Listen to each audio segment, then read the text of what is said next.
السلام علیکم ورحمۃ اللہ۔ بسم اللہ الرحمن الرحیم۔ میرے پیارے بھائیوں، میرے محبوب نبی کا فرمان ہے کہ جمعہ کے دن ایک ایسی گھڑی ہے، ایک ایسا وقت ہے، ایک ایسا لمحہ ہے جس کے اندر انسان جو بھی دعا مانگتا ہے فوری قبول ہو جاتی ہے، اسے اللہ ٹائم نہیں دیتا۔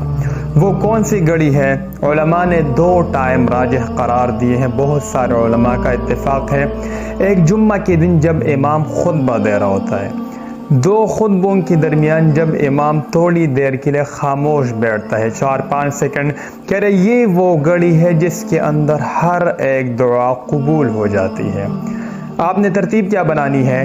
7 جمعے مسلسل لگاتار اسی خطبہ کے درمیان جب امام خاموش ہو کے بیٹھتا ہے تو یہ جو 5-6 سیکنڈ ہوتے ہیں، اس میں زبان پہ وہ دعا جاری رکھنی ہے جو اللہ سے قبول کروانی ہے، اور 7 جمعے یہ عمل کرنا ہے۔ دوسرا ٹائم جو علماء بتا رہے ہوتے ہیں کہ مغرب سے پہلے، جمعہ کے دن مغرب کی اذان سے پہلے اور عصر کی نماز کے بعد، یہ جو ٹائم ہے اس میں انسان جو دعا مانگتا ہے ممکن ہے وہ گھڑی اس ٹائم نہ ہو، اور اسپیشلی آخری 15-20 منٹ جو ہیں عصر کے بعد مغرب سے پہلے، مغرب کی اذان سے 15-20 منٹ پہلے، یہ ٹائم بہت خاص بتایا گیا ہے۔ تو آپ نے کیا ترتیب بنانی؟ اپنے کام بھی کریں، کام کاج میں لگے رہیں، لیکن اس ٹائم زبان پہ دعا جاری رکھیں جو دعا آپ قبول کروانا چاہتے ہیں۔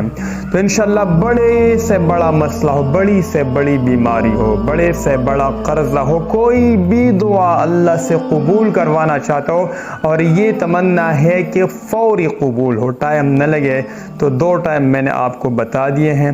انشاءاللہ عمل کریں، اللہ آپ کی دعا کو قبول کر دے گا۔ السلام علیکم۔